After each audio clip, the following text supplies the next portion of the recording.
네, 두 번째는 도숨 구구지원센터 사례입니다. 도숨 구구지원센터는 1999년 나눔의 집으로 문을 엽니다. 그때는 미인가 시설이었죠.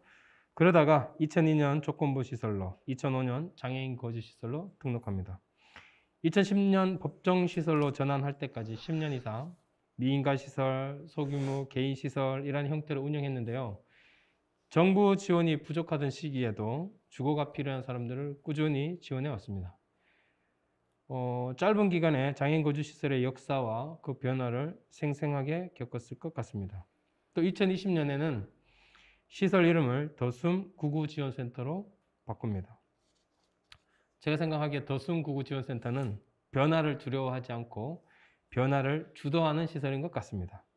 전윤아 선생님께 자세히 들어보겠습니다. 먼저 더숨 구구지원센터 이름을 설명해 주시겠습니까? 네, 더숨 구구 지원센터는 더숨 구구와 지원센터로 나눠서 설명을 드릴 수 있을 것 같습니다. 일단 더숨 구구, 더는 더하다, 더불어라는 뜻이 있고요. 숨은 호흡인데 이 호흡은 생명을 살리는 기운입니다. 그리고 99는 아까 말씀드렸듯이 나눔의 집이 1999년도에 시작이 되어서 그렇게 더숨 구구라는 의미가 있고요. 지원센터는 이 시설의 정체성을 이야기하는 것 같습니다. 시설은 그 사람의 집이다라고 정의하고 저희가 지원을 하고 있는데, 그 입주자가 지역사회와 더불어 살게 돕고 또 지역사회를 입주자가 살만하고 더불어 살게 돕는 그것을 지원하는 기관이라는 그 실제로 입주자의 삶을 지원하는 곳이기 때문에 지원센터라고 이름을 그렇게 정하게 되었습니다. 사회사업하는 기관이라는 뜻인 거죠. 네, 지원센터라는 맞습니다. 것이. 네. 우리가 앞서 무궁화학원에서 독립생활에서 중요하게 생각하는 것들을 몇 가지 들어봤는데 도순구구지원센터도 최근에 독립생활을 굉장히 중요하게 생각하고 그것을 위해서 시설 안과 바깥에 거주하는 입주자분들의 어떤 독립생활을 다시 생각하고 지원의 방향을 정했다라고 들었어요. 도순구구 지원센터에 생각하는 독립생활의 개념은 어떤 것인지 먼저 설명을 좀 듣고 싶습니다. 네. 그런 면에서.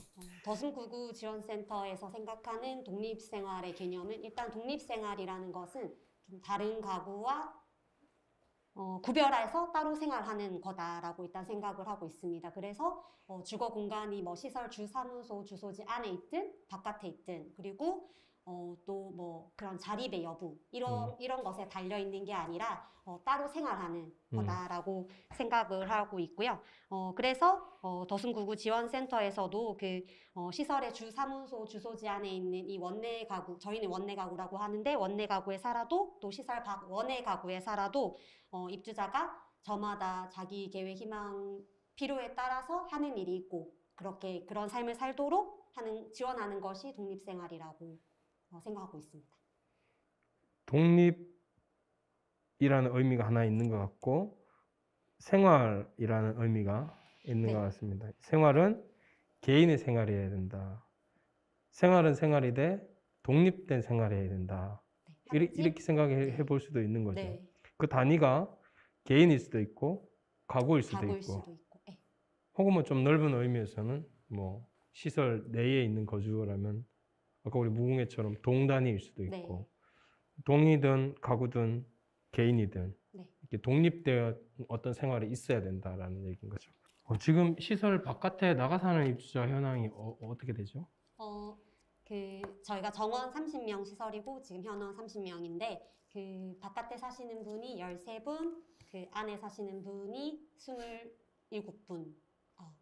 잘못 말했죠? 네, 맞습니다. 맞습니까? 아, 네. 13분입니다. 그래서 그 바깥에 마련된 그 곳을 저희는 원외 가구라고 하고 있고요. 시설이 밖에 마련한 주택이고 주무관청에는 체험홈으로 승인을 받아서 운영하고 있습니다. 설치 형태는 일단 아파트 5채인데 23평형 아파트도 있고요. 19평형 아파트도 있는데 23평형 아파트에는 3분씩 살고 있고 19평형 아파트에는 2분씩 살고 있습니다. 그래서 재원 같은 경우는 시설에서 일단 뭐 재원을 좀 부담하기도 하고 뭐 공모사업 그리고 입주자 개인이 일부 부담하는 형태이고요. 위치는 저희 그 시설에서 한 차로 10분 정도 되는 네. 거리에 이렇게 위치하고 있고요. 대부분 입주자들이 주로 이전에 원내에 사실 때 뭐 버스 타고 나가서 평생학습관 뭐 여가 생활 하시거나 뭐 마트를 이용하시거나 했던 그런 밀접 지역에 그런 곳에 위치했고요. 네, 그래서 올해 11월 기준으로 지금 13분 네. 살고 있습니다. 네. 두 번째 PPT에서 조금 더 자세하게 설명하면은 저게 이제 나가서 하시는 곳 지도인가 봅니다. 네, 저희 그 군산대학교를 중심으로 해서 저희 네. 그 더순구구지원센터가 저기 오른쪽에 보면 있고요. 네, 오른쪽 하단에 있고 네. 한 10분 거리에 한 아파트 단지인가 봐요. 아파트 단지가 여러 곳이 있고요. 저기는 지금 빨간색으로 되어 있는 곳에 네. 두 채가 있고요. 네, 그 네. 건너편에 2단지에 아, 세 채가 아. 있습니다. 그래서 남자분 3단지 두 채는 남자분 네. 세 분씩 해서 6분이 살고 있고요. 네. 2단지는 뭐 의도적으로 나눈 건 아닌데 그렇게 좀 배치가 된 것 같아요. 이번에 좀 이사나 이런 부분들이 있었어요. 그래가지고 재계약하고 다시 새로 이사 가고 이런 좀 과정이 있으면서 지금 2단지에는 여자분들이 지금 7분 살고 네. 계시고 대부분 다 보증금 뭐 500에서 1,500까지 있고 월세는 25만 원, 뭐 30만 원 이런 형태로 네. 해서 그 기관에서 임대를 했고요. 네. 기관에서 계약하고 이제 입주자분들이 다시 임대를 임대받아서 내어준 네, 형태입니다. 사는 거죠. 그 가운데 이제 이야기 영상을 한번 볼 건데 어떤 분이시죠? 그 저희 입주자분 중에 이제 그 원예 가구에 사시는 분들 한 가구의 모습을 담았고요. 한 가구. 네, 그 저희가 중요하게 생각했던 그 독립생활 개념 중에 한 가구에 산다고 같이 생활하지 않는다. 그렇죠. 그걸 좀 영상에서 보여드리고 싶었어요. 영상을 이렇게 구성을 할 때 어떤 뜻을 두고 영상을 구성했다고 들었는데 다시 한번 설명해 주시겠어요? 네.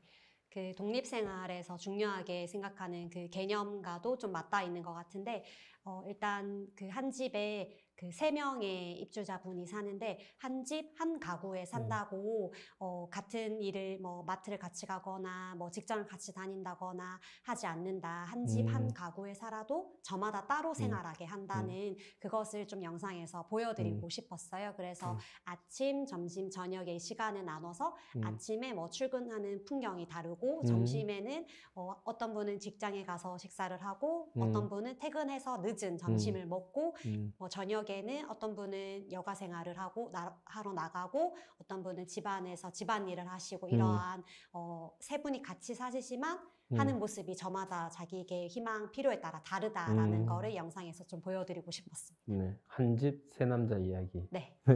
우리가 그 물리적으로 시설 바깥에 나와 사는 것에 얼마쯤에 시대적인 요구가 있고 또 시설에서도 물리적으로 시설 안에서 시설 바깥으로 체험홈이든지 그룹홈이든지 이렇게 나와 사는 형태를 한동안 지향을 했고 좀 애를 많이 썼어요.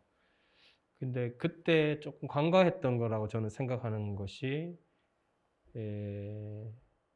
4명이 나와서 사는데 인력이 좀 부족하기도 하겠지만 이 4명을 지원하는 인력이 1명이라고 해서 그 4명이 마트를 갈 때도 4명이 같이 가고 학원을 다녀도 같은 학원을 다니고 주말도 같이 다니고 뭐 여가 활동으로 영화를 보러 가도 4명이 같이 가고 이런 식으로 나와서까지 사는데 집단으로 산다면 그것은 우리가 지금 다루고 있는 주제에서의 독립이라는 말에는 조금 멀지 않았냐. 그렇죠. 그러니까 그런 시기들이 필요했을 수도 있습니다. 네네. 역사 가운데. 그렇지만 이제는 우리가 시설에 살다가 시설 바깥에 집을 얻어서 나올 때 1명이 살 수도 있고 한 집에 네. 2명이 살 수도 있고 뭐 4명이 살 수도 있다. 그렇지만 중요하게 여겨야 될 것은 1명이 살든 2명이 살든 4명이 살든 각자의 삶을 살도록 지원해야 된다. 그리고 네. 이것을 독립생활이라고 하자. 네. 그리고 시설 바깥으로 나올 때 이것을 중요하게 여기고 시설 바깥으로 우리가 나가 살도록 지원하자라는 거죠. 그걸 보여주고 싶다는 거죠. 네, 그래서 저희가 2년 이 가구 같은 경우는 2년 전에 처음으로 이제 아파트로 이사를 가게 되었고 올해 이제 2년 계약이 만료가 돼서 재계약을 하면서 집주인이 재계약을 안 해주겠다고 해서 다른 곳으로 또 이사를 네네. 갔어요. 그래서 그 2년 전에는 저희가 아파트로 전입 신고를 할 때 한 분이 세대주하고 두 분이 동거인으로 이렇게 된 세대를 구성을 했어요. 또 네. 아파트 특성상 개별 세대로 전입하는 게 어렵다라는 네. 또 그런 기준이 있어서 그렇게 했었는데 공부를 하다 보니까 저희가 체험홈으로 승인을 받았기 때문에 시설 신고증에도 다 기재를 했어요. 네네. 주소지로. 그렇게 했더니 그러면 원내 입주자들도 개별 세대로 전입을 하는 게 원칙이잖아요. 그렇죠. 그래서 저기도 시설이기 때문에 그럼 개별 세대로 전입을 할 수 있겠다라는 네. 생각이 이제 공부를 하다가 들었어요. 그래서 이제 그 주민센터 주무관님한테 이제 조금 문의를 했더니 가능하다고 네. 하셔가지고 이제 저희가 전입도 다 개별 세대로 13분이 다 각각 그 집의 세대주로 네. 전입을 했습니다. 전입 신고부터 개별로 네. 독립적이게. 네. 어쨌든 영상이 한 이제 7, 8분 정도 되는데 그런 뜻을 담아서 촬영했다. 네. 보겠습니다.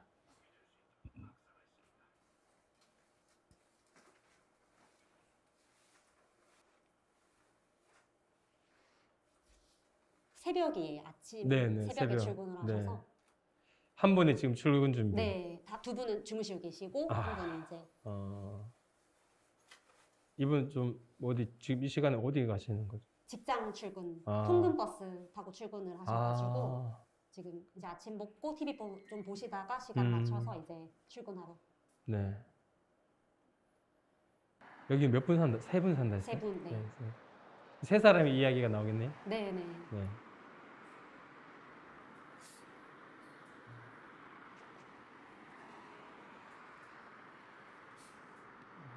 회사가 큰가 봅니다. 네, 엄청 큰 회사. 통근버스가 엄청. 네, 엄청 큰 회사. 네.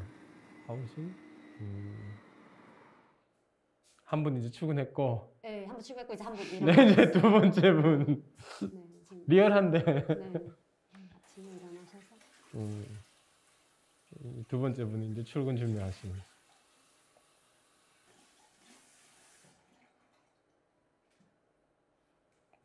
되게 우리가 시설 안에 있으면 기상 시간, 뭐 지침 시간 이런 게 예전에 네, 있었잖아요. 그런 얘기 많이 하시죠. 지금도 뭐 일정 표현 없더라도 얼마쯤 암묵적으로 있죠. 이렇게 네. 자기들끼리. 근데 여기는 정말 독립적으로. 네, 지금 오후에 출근하신 분 아직 자고 계세요. 한 분.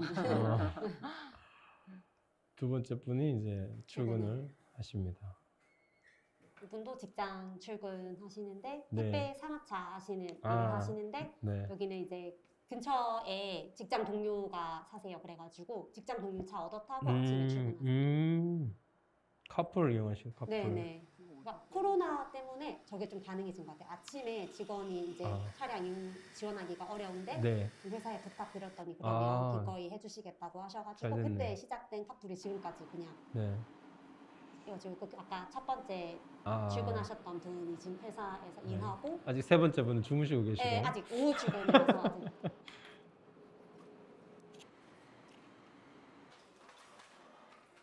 점심인데 이제 이분은 회사에 다니시니까 회사에서 이제 아침도 드시고. 지금 아침 드시는 거예요? 네, 지금 점심. 네. 아침도 드시고 점심도 드시고. 네, 아침도 회사 가서 드시고 점심도 회사에서 드시고 이제. 가기 새벽에 나가면 그러겠다.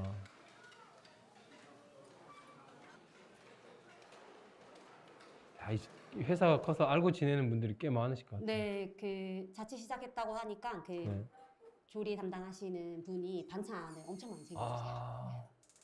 이분은 아까 나가셨던 그 상하차 하시고 이제 퇴근하셔가지고 10시 반에서 11시 정도면 집에 오시거든요. 2시간 하니까. 네네. 그래서 오셔가지고 이제 늦은 아침 겸 점심. 늦은 아침이라고 해야 되나요? 네, 아침 겸 네. 점심을 지금 늦은 챙겨 아침. 드시는데 이분은 조금 식사 조리나 이런 부분들 혼자 하시는 좀 어려움이 아직까지 있으셔서 주로 이제 만들어진 반찬, 밑반찬 같은 거를 꺼내서 챙겨 드시는데 저희가 좀 집중을 하고 있어요. 챙겨만 드셔도 네, 되죠. 네. 그래서 데피고 뭐 밑반찬 꺼내서 먹고. 네. 아직도 세 번째 분은 등장을 안 했습니다. 네. 주무시는 건 아니겠지. 네. 아직도 등장을 안 하셨어요.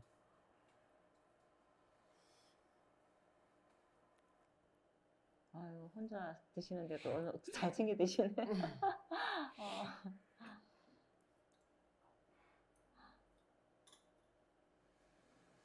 이 세 번째 분이 출근하셨네요. 네, 이제 출근하셨네. 이제 세 번째 분. 식당에서 일하시나 봐요? 네, 대학교 인근에 있는 식당에서 레스토랑 같다. 네네. 레스토랑.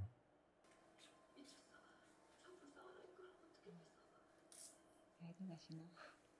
이제 퇴근하고 오셔가지고 이제 음. 여가 자전거 타는 게 취미이셔가지고 이야, 라이딩 멋있다. 하고.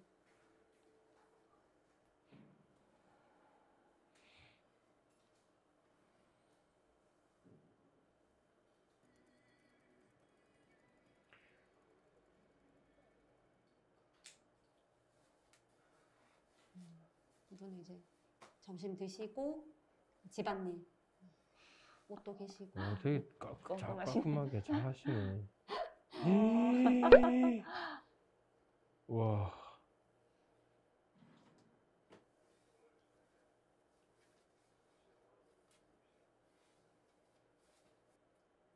이분은 지난번 2차 워크숍 때 사진 네, 동아리 맞아요. 활동하시는 분이시죠? 네네 맞습니다.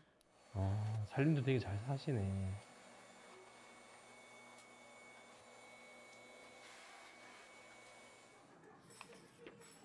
여기 이제 11시에 출근하셔서 2시에 식사를 해요. 여기 아, 늦은 아주 직장에 또 상황이 있으니까 네. 그래서 점심 장사 한번 하고 2시에 이제 직장에서 늦은 점심.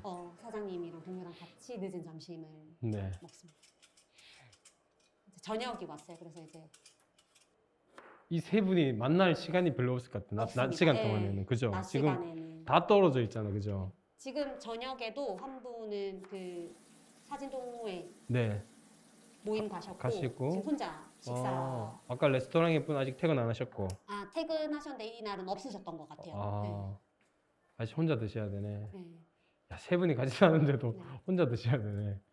이분은 오랫동안 횟집에서 일을 하셨어요. 오. 그래가지고 생선 손질이라든지 이런 네. 요리를 또 굉장히 잘하세요. 굉장히 자연스러워요, 지금 조리하는 게. 네. 그래서 음. 레시피 조금만 보시면은 이렇게 음, 또 하실 수 있으셔가지고 네.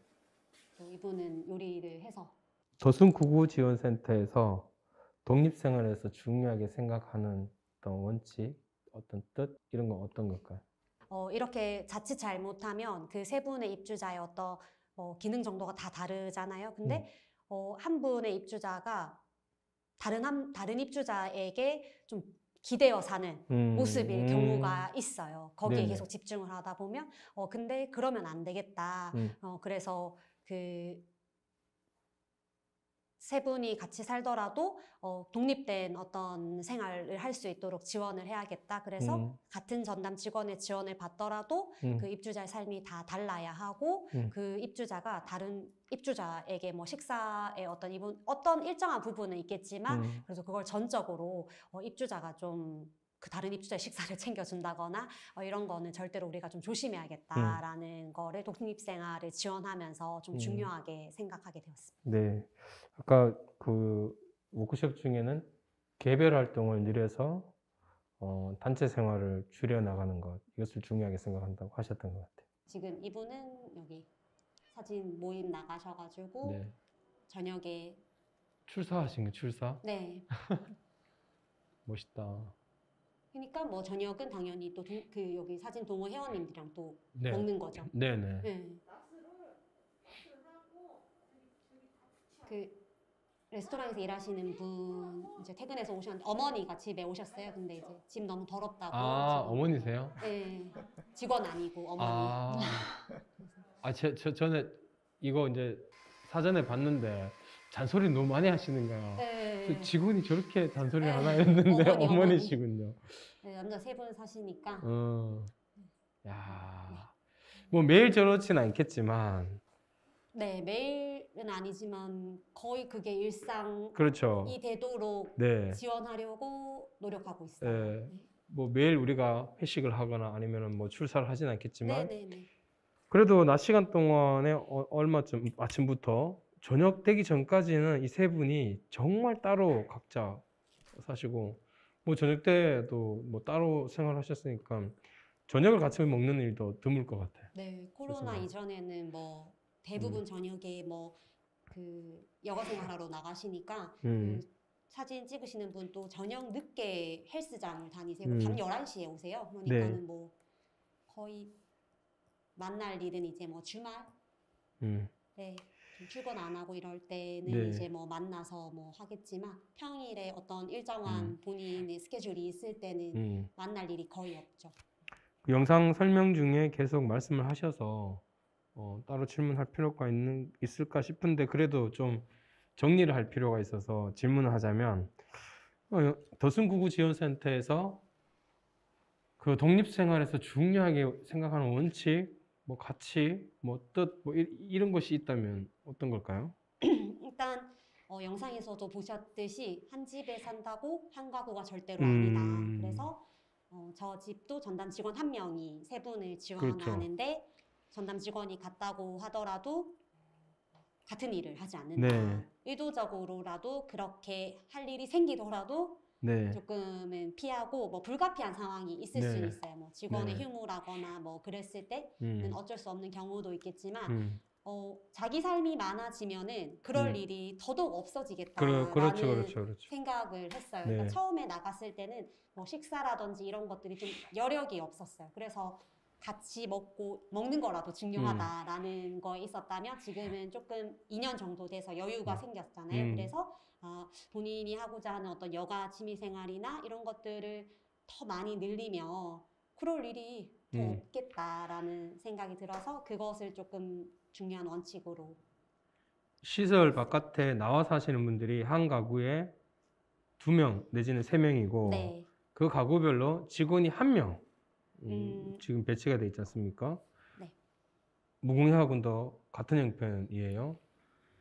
근데 제가 이야기를 쭉 들으면서 제 생각에는 잘 모르지만 지금 한 2, 3년 됐다고 했는데 2년 정도 2년 됐다고 했습니다. 됐습니다.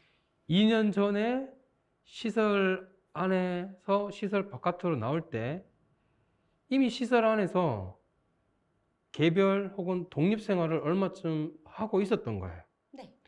그런 분들이 시설 바깥에 나와서 사는 거죠. 네.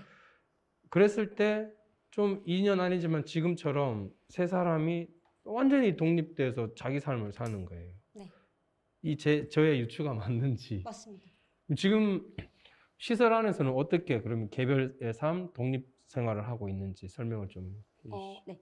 그 시설 안에도 그 17분이 사시는데 일단 기본적으로 저희가 그래도 주거 공간을 좀 물리적인 주거 공간을 그렇죠. 확보하는 게 중요하겠다고 해서 일단 원칙은 1인 1실을 기준으로 하고 있지만 이제 조금 뭐 내전증이 있다거나 네. 이제 집중적으로 좀 야간에 도움이 필요한 입주자 같은 경우는 2명이서 같이 대신 좀 방 크기가 큰 집을 2명이서 살고 계시고요. 나머지 분들은 17명이 가구 몇 가구에 나눠서 사시는 거죠? 13가구. 13가구. 네, 그러면 13가구에 나눠서 사시는데 1인 1실 혹은 2인 1실 네, 정도. 6명만 네, 2인 2인 1실에 1실. 사시고 나머지 분들은 네. 다 1인 1실에서 네. 이제 살고 계시고 지원은 바깥에 사는 입주자와 다름이 없어요. 그래서 전담 직원 1명이 뭐 3명에서 4명 정도 이제 입주자를 개별로 지원하고 있는데 같은 전담 직원의 지원을 받는다고 해서 같은 학원, 같은 교회를 다니는 게 아니라 같은 전담 직원의 지원을 받더라도 그 입주자의 어떤 희망, 계획, 필요에 따라서 다니는 교회가 있고 뭐 다니는 종교 생활이 있고 그리고 여가 취미 생활 그렇게 다 지원하고 있고 뭐 주거 공간이 이제 주사무소 주소지 안에 있지만 뭐 여가 생활이나 이런 부분들은 지역사회 일반 복지 수단을 이용하도록 그렇게 똑같이 지원하고 있습니다. 그래도 원 내에 있는 가구는 직원의 활용이 원 외보다는 조금 더 융통성이 있죠. 휴무인 직원을 대체한다든지 아니면은 잠깐 어느 가구의 직원이 외출했을 때 봐준다든지 이런 어떤 탄력성이 더 있는 거죠. 네, 있습니다. 그래서 원 내에 있을 때 이런 아까 요령 중에 하나가 개별 활동을 늘리면 집단 활동이 줄어든다라고 설명을 하셨잖아요. 그 원내에 있으면서 개별 활동을 누리는 것이 원외 가구로 나갔을 때 좀 더 개별 활동, 독립 생활을 하는데 도움이 되겠죠. 네. 그 원외 가구, 시설 바깥에 나가서 개별 활동을 찾기는 직원한테 무리가 좀 많을 것 같아요. 그렇죠. 시설 안에 있을 때보다. 왜냐하면 당장 집을 입주자 지원뿐만 아니라 어느 정도 집을 관리해야 하는 그런 책임성 소지가 전담 직원한테 원해 가구 입주자를 지원하는 전담 직원한테는 있는 거죠. 그렇죠. 그래서 그런 부담감이 있을 수 있다고 생각하고 그 원내 저희는 이제 뭐 원해 가구 직원, 원내 가구 직원으로 가르지는 않아요. 그래서 내가 지원하는 입주자가 원내에 사시는 분도 있고 원내에 사시는 분도 있어요.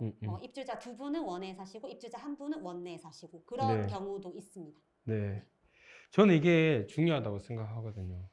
자취할 만한 분들이 있는데, 예, 그리고 혼자 그래도 방 청소하고 조리하고 뭐 좀 살만한 분들이 있는데, 이분들이 이 시설 안에 있을 때는 이런 것들을 하시다가도 오히려 시설 바깥에 나가서 4명이 같이 살고 거기서 집단 생활이 일상화 될 수밖에 없는 어떤 구조를 갖고 살기 시작하면 오히려 시설 안에 있을 때보다 훨씬 더 자기 몫을 잃어버릴 수도 있다는 거예요.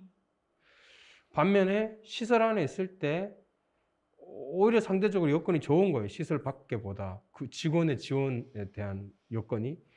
이때 개별의 어떤 활동, 개별 활동, 개별적인 삶, 자기 삶을 가꾸는 어떤 관계 이런 것들을 충분히 할 수 있는 만큼 하면 시설 바깥에 나왔을 때 직원의 지원의 어떤 정도가 줄어들 뿐만 아니라 이분의 삶도 훨씬 더 독립적일 수 있다는 거죠. 저는 시설이 지금 갖고 있는 강점이 그거라고 생각하거든요. 그 시설 안에서의 독립생활이 개념이 잡히고 시설 안에서의 독립생활이 얼마쯤 우선이 되어야 된다라고 생각하는데 더슨 구구에서 제가 좀 배웁니다. 지원 인력을 어떻게 활용하고 계신지 얘기해 주시겠습니까? 일단 그 저희가 그 입주자를 전담하는 가구 직원이 11명입니다. 근데 11명 중에 2명은 야간에만 전담으로 입주자 직접 지원을 하지 않고 야간에만 배치가 되어 있어요. 2분. 그러니까 그러면 30분을 9명이 나눠서 네. 지원하는 체제이고요. 그래서 3분, 뭐 많은 분은 4분 정도 지원을 하는데 3분, 4분, 그러니까 뭐 4명이 좀 많을 수도 있지만 일단 학교에 다니는 입주자들은 낮 시간대에 어쨌든 집에서 그렇죠. 있지 않기 때문에 그렇게 어느 정도 뭐 고도 지원이 필요한 입주자 한 분, 또 낮 시간에 학교를 가서 좀 여유가 있는 입주자, 네네. 그리고 뭐 직장 생활이 가능한 입주자 이런 식으로 조금 나눠서 전담을 하고 있고요. 그래서 그 원해 가구 지원 인력은 원해 가구를 일단 전체적으로 총괄하는 제가 있고요. 그래서 저는 뭐 이제 집을 계약하거나 나가거나 행정적인 어떤 업무 그리고 회계 처리 이런 부분들을 제가 하고 그 원해 가구의 어떤 전담 직원이 그 연가나 휴무 시에 뭐 급하게 이제 좀 지원이 필요할 때 제가 그 집을 지원하는 그렇게 하고 있고 그래서 원해 가구 직원이라고 해도 원해 가구만 전담하는 선생님도 계시고요. 직원도 있고 네. 또 원해 가구 입주자 뭐 한두 분에 원해 가구 한 분 이런 식으로 하는 경우도 있고요. 네. 그래서 꼭 뭐 원내 가구 직원, 원해 가구 직원을 저희는 이제 직원 뭐 9명밖에 없으니까 네네. 구분하기는 조금 어려운 부분이 있는 것 같아요. 훨씬 또 복잡해졌어요. 왜냐면 지금 이제 인력이 많지가 않아요. 생활재활교사가 9명이에요. 네. 입주자가 30명. 네. 그런데 나가 사는 집이 5채예요. 5채. 네. 무궁화 학원처럼 한 가구에 직원 1명씩을 배치를 해버리면 4명이서 시설 원외에 5명을 배치를 해버리면 원내에 4명이서 17명을 지원을 해야 되는 겁니다. 그렇죠. 근데 통상 시설 안에 거주하시는 분들이 지원이 더 필요한 분들이란 네. 말이죠. 신체적인 어떤 지원. 그런데 4명이서 17명을 지원하는 거는 상당히 부담이 되겠죠. 네. 그러다 보니까 그렇다고 이 5채나 되는 이 집을 또 우리가 전담제로 안 하자니? 또 뭔가 좀 찝찝하고 그래서 이제 궁여지책으로 어느 직원은 원외 가구만 전담하는 직원이 있고 어느 직원은 원내 가구만 전담하는 직원이 있고 또 어떤 직원은 원외에 입주자 한두 분, 원내에 한두 분 이렇게 혼재되어 있다는 거죠. 네네, 맞습니다. 9명이서 30명을 지원한다. 네. 알겠습니다. 궁금하시면 더순 구구지원센터로 전화하시기 바랍니다. 이게 전국의 시설들이 우리가 뭐 630여 개, 650여 개 있는데 앞으로 이런 식의 어떤 시설 바깥에 그 주거를 지원한다 하면 이런 고민들을 다 해야 되지 않겠어요? 그리고 형편이 다 다르지 않겠습니까? 그때마다 우리가 이제 다양한 형태들을 좀 공유를 할 필요가 있다고 생각합니다. 어떤 시설은 지금 무궁화학원의 형편에 있을 수 있고 어떤 시설은 지금 더순구구지원센터 같은 형편에 있을 수 있어요. 그래서 우리가 각자의 형편에서 이런저렇게 지원하는 형태들을 좀 적극적으로 나누면 좋겠다 싶습니다. 저도 오늘 처음 들었습니다. 이런 이야기를. 예, 고맙습니다. 준비하신 것 중에 더 해야 될 거 있으면 얘기를 해주십시오. 집을 구할 때 경비나 살림 비용 네네. 같은 경우 네, 뭐 간단하게 말씀드리면 네. 일단 저희가 5채 모두 다 전세 보증금 얼마에 이제 그 월세 형태여가지고 일단 2년 전에 나갈 때는 기관에서 다 부담을 했어요. 보증금도 기관에서 부담하고 네, 그렇게 했었는데 이제 2년 정도 사니까 입주자분들이 이제 본인 돈을 조금씩 마련하기도 하고 해서 이제 또 다른 분들이 또 나가야 되잖아요. 네. 이제 기간의 재원이 한정이 있다 보니까 네, 그 입주자분들이 그러면 본인 지금 사는 집에 원래 기간에서 부담했던 네. 것 중에 뭐 200만 원, 뭐 많은 분은 한 뭐 500만 원, 600만 원 입주자 개인 어떤 경제적 형편에 따라서 조금씩 부담하고 이제 또 그 기간에서는 그 돈을 다른 입주자들 나갈 때 또 다시 보증금으로 또 사용하고 네. 이런 식으로 해가지고 지금 저희는 뭐 네. 자가는 하나도 없고 네. 5채 모두 다 임대 형태입니다. 그리고 시설이나 법인에서는 마중물 네. 형태로 좀 갖고 있다가 네네. 독립하거나 뭐 나가서 하는 사람이 있으면은 처음에 네, 이렇게 처음 나갔을 때 기초 정도 정착할 때 네. 하고 왜냐면 나갈 때 이제 뭐 네. 살림살이나 이런 것들을 장만할 게 많은데 그렇죠. 보증금이 맞아요. 이제 본인 돈이긴 목돈이니까. 하지만 목돈이다 네. 보니까 그 부분이 조금 그것 때문에 사실 나는 나갈 수 없어요라고 생각하고 그럴 수 계시는 있지. 입주자분들도 계시더라고요. 네네.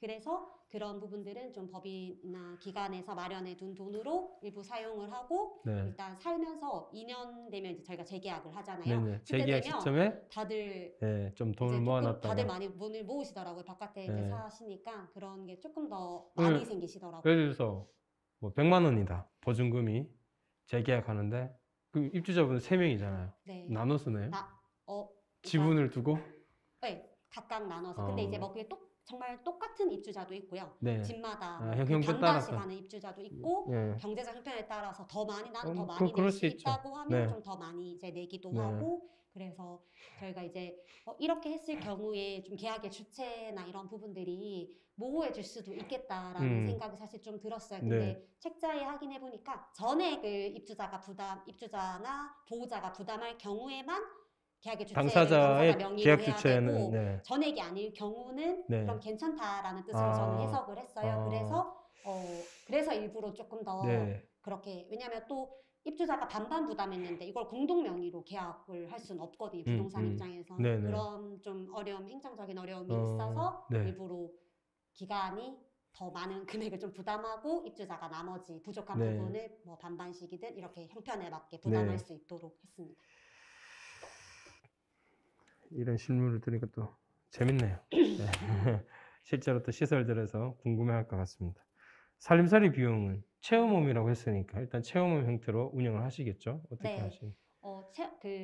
체험홈 사업 안내 책자에는 그런 부자재나 이런 부분들이 시에서 지원할 수 있다, 지원해야 한다 아니고 지원할 수 있다라고 네네. 나와 있지만 저희는 뭐 지원받은 거는 없고 일단 기본적으로 필요한 뭐 공동 비품 같은 경우, 그러니까 세 분이 살면 뭐 세탁기가 3대 있을 수는 없잖아요. 네네. 그래서 이제 그런 부분들은 이제 뭐 그런 게 기본적으로 보니까 뭐 세탁기, 가스레인지, 냉장고 이런 거는 공동으로 사용을 많이 하는 비품이더라고요. 그래서 네네. 이거는 누가 살지 회의를 통해서 네. 이제 나가는 분들이 결정이 되면 네. 회의를 통해서 좀 뭐 아. 여유 있으신 분들이 조금 뭐 비싼 걸 사기도 하고 이게 맞아요. 또 돈을 모아서 나눠서 살 수도 있지만 이분들이 2년 이후에 같이 2년도 전에 같이 안 살 수도 있거든요. 분리될 수도 있고, 네. 예. 다시 본원 으로 갈 원내로 올 수도 수도 있고, 그랬을 때 이것을 뭐 잘라서 잘라서 그럴 갈 수도 수는 없잖아요. 없잖아요. 그렇죠. 그래서 아 이런 일이 생길 수도 있겠다 예, 싶어서 맞아요. 그냥 회의를 통해서 본인이 이제 경제적 형편에 따라서 부담할 수 있는 금액에 따라서 그런 공동 가전제품은 구매를 하고요. 나머지 이제 뭐 가구라든지 이런 부분은 사실 이제 원내에 살면서 저희가 한 2년 전부터 그 본인의 집으로 여기자 그러려면 집에 어떤 뭐 가구, 냉장고, 도어락 이런 것들이 필수다. 이 자기 네, 네. 집을라고 여길 수 있는 네. 것들이다라고 해서 이미 많이 좀 준비를 했었어요. 그래서 네. 사실 나가면서 뭐든 그 집에 개인의 방에 뭐 가구라든지 이런 네. 것들은 많이 준비가 이미 좀 되어 있는 네. 상태였어요. 그래서 나가는데 크게 이제 부담은 없었고, 근데 음, 이제 아무래도 기관에서 그동안 이제 공동으로 좀 같이 썼던 뭐 건조기라든지 네. 제습기, 가습기 이런 것들은 개인 필요에 따라서 살면서 다 사시더라고요. 네. 네. 우리가 이제 살림살이 비용, 뭐 가전을 마련하고, 뭐 어떤 또 다른 물건들을 사고, 그뿐만 아니라 밥 먹는 비용도 있을 것이고, 뭐 살면서 소소하게 들어가는 이런 비용들을 그전에 우리가 좋은 뜻에서 어디 이제 후원을 받거나 아니면은 시설에 비용을 들여서 해줬단 말이죠. 근데 저는 이제 지금 나눔의 집에서 어떤 뜻을 가지고 그렇게 한다는 얘기를 들으면서 좀 공감을 하는 것이, 오히려 그런 물건을 사는 데에 당사자가 자기 돈을 쓰면서 자기 삶으로, 자기 삶의 터전으로 가꾸는 거예요. 근데 당사자뿐만 아니라 뭐 예를 들면 부모님들 있지 않습니까? 부모님들이 내 아들이 이제 이사를 그렇게 독립해서 아니면 집을 얻어서 나가서 산다 할 때 뭐 형제들이 돈을 모아서 세탁기를 사준다든지 아니면 부모님이 계약하는데 같이 따라가서 상관을 한다든지 아니면 하다못해 뭐 반찬이라도 해온다든지 이렇게 관여하는 것이 독립 생활의 아주 중요한 요소라고 생각을 하거든요. 근데 이런 것들이 우리가 좋은 뜻에서 해왔던 어떤 주택을 구할 때 뿐만 아니라 가전제품을 살고, 정말 예전에는 뭐 그랬다 그래요. 뭐 빗자루 쓰레바지 하나 다 사서 구비한 다음에 이제 들어가서 몸만 들어가서 사는 거예요. 그런 거에 비하면 이 살림살이 비용이나 심지어는 주택 구입에 관한 비용까지 당사자들이 얼마쯤 관여하고 부담하고 하는 것이 독립생활에서 아주 중요한 요소라고 생각을 합니다. 마지막에 가스레인지 얘기하셨잖아요. 네. 그래서 가스레인지 나 이제 이사 가는데 이사 가는 곳은 필요 없는데 어떻게 하지? 그 이야기 다시 한번 들려주시면 좋겠어요. 네. 그 여자 입주자 분 중에 이제 2년 전에 이사 오실 때 이사 처음으로 이제 원해 가고 나가서 사실 때 그 가스레인지를 본인이 구매를 하셨어요. 그래서 하셨는데 이제 2년 재계약이 끝나고 다른 집으로 이제 이사를 가는데 이사 가는 집에 그 가스레인지가 매립이 되어 있는 거예요. 그래서 가스레인지가 필요가 없어진 거죠. 그래서 그 가스레인지를 어떻게 하면 좋을까? 어떻게 할까? 그냥 가지고 갈까? 아니면 뭐 다른 입주자분 또 이사 나가시는데 필요한데 뭐 줄래? 뭐 이렇게 얘기를 했더니 아니라고, 내 거니까 내가 할 거라고 그렇게 하셔서, 그럼 어떻게 하실 거냐고 했더니 그 어머니가 시골에 사시는데 어머니가 필요하다고 했다고 그래가지고 그 집에 갈 때 어머니한테 갖다 드렸어요, 가스레인지를. 그 정도의 자기 것, 네. 내 것이라는 생각이 있어야 되죠. 그게 독립이죠. 그게 독립. 감사합니다. 더 분명해지네. 네. 네. 두 번째 사례를 들어봤습니다. 독립생활에는 두 가지가 있다. 독립과 생활. 두 가지 다 큰 단어입니다. 큰 주제이고. 마지막에 우리가 예를 들었던 그 이사 갈 때 내가 샀던 가스레인지는 누구 거냐. 이 주체를 분명하게 하는 것이 독립생활을 분명하게 하는 것 같습니다. 두 번째 사례 나눠주셔서 고맙습니다. 감사합니다. 고맙습니다. 영상 준비하고 이 워크숍 참여하면서 느낀 소감 말씀해 주시겠습니까? 저는 그 시설 밖에서 나가서 사는 그 주거를 지원하는데 준비부터 지금까지 계속 제가 지원을 하고 있어요. 그래서 저희가 그 시설 밖 주거를 지원하는 일을 좀 월평 빌라에 가서도 이야기를 듣고 또 무궁화 학원에 가서도 이야기를 들었어요. 그래서 저희 집에 그 지금 주거 지원이 조금 월평 빌라에서 하는 방법과 무궁화 학원에서 하는 방법이 되게 많이 혼용이 되어 있다는 생각이 오늘도 이제 여기 이 자리에 와서 두 분 맞아요. 선생님의 말씀을 들으니까 정말 우리가 잘 배웠구나라는 생각이 들고 또 이 자리를 올 때 정말 감사한 기간이다, 감사하다라는 생각이 많이 들었어요. 그래서 이 영상을 준비하고 이제 발표를 준비하면서 우리 기관의 독립생활을 내가 어떤 지원 원칙을 가지고 어떤 마음으로 지원했나라고 보니까 아까 월평은 자치, 집보다 사람이다라고 했는데 저희는 조금 집에 많이 초점을 뒀던 것 같아요. 그때 당시에. 나가는 게 일단 물리적으로 그렇죠. 공간을 구분하는 게 먼저다라는 생각이 들어가지고 막 집을 구하는데 굉장히 힘을 많이 썼던 것 같아요. 처음에 2년 전에는. 네. 근데 이번에 재계약을 하고 이사를 가는 그런 과정을 또 다시 한번 경험하면서는 그 주변에 사람이 굉장히 많이 생겼다라는 그래서 그전에는 뭐 이삿짐 도울 때 부탁드릴 사람이 없어가지고 사실 막 그 기관 포터 차량 막 기관 차량 이용해가지고 막 이사 가고 했는데 이번에 재계약해서 다시 이사 나갈 때는 보니까 그 풍경이 조금 더 달랐던 것 같아요. 그 주변에 그걸 도울 수 있을 만한 사람이 생기는 것을 또 보게 되었어요. 그래서 그 닭이 먼저냐, 알이 먼저냐 이게 중요한 것 같진 않아요. 저희 기관 같은 경우는 먼저 집을 구하고 나가서 옆에 또 사람을 구한 경우지만 그럼에도 제가 이번 이제 이 발표를 마무리하면서 드는 생각은 사람이 참 중요하구나. 바깥에 나가서 살지만 그 사람 옆에 도와줄 누군가가 없고 함께 할 사람이 없고 관계할 사람이 없다면 바깥에 나가서 물리적 공간이 구분된 것이 뭐가 그렇게 중요하겠나라는 생각이 들었어요. 그래서 저희도 좀 사람에 더 집중하는 그런 독립생활 지원을 해야겠다라는 생각이 이번 워크샵을 준비하면서 가장 큰 배움인 것 같습니다.